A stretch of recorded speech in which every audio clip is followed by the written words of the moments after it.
చేసే అవకాశం బాధ్యత మీదిగా తీసుకోవాల్సిందిగా మరొక్కసారి కోరుకుంటూ ఎక్కడా దీన్ని ఉపేక్షించం. ఒకవేళ కానీ మన వాళ్ళు తప్పు చేసినా ఏమనుకోవద్దని మొన్నైతే పవన్ కళ్యాణ్ గారు చాలా స్పష్టంగా లేఎస్ఎస్ పార్టీ మీటింగ్లు చెప్పారు. ఇక్కడ కూడా మొన్న కూడా చెప్పారు. నేను మనస్ఫూర్తిగా అభినందిస్తున్నా. ఆన్ రికార్డ్ ఒకవేళ అలాంటి తప్పు జరిగితే నేను చేసినా మొదట నా మీద యాక్షన్ తీసుకోమని చెప్పిన వ్యక్తి పవన్ కళ్యాణ్ గారు.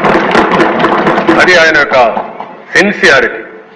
కాబట్టి మన మీద ఈరోజు అపోజిషన్ లేదు కాబట్టి మనం ఏదో మాట్లాడుకుంటే ఎవరు రీచ్ చేయలేదు అనుకుంటున్నాం. కానీ మనం చేసే ప్రతి పని 5 కోట్ల మంది అనుక్షణం నిరీక్షణ చేస్తున్నారు, వాచ్ చేస్తున్నారు.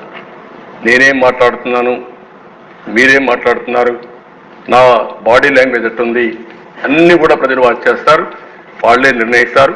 దయచేసి మీరు గుర్తుపెట్టుకోవాలి, మనం జవాబుదారీతనం ఈ హౌస్ 5 కోట్ల ప్రజలకి.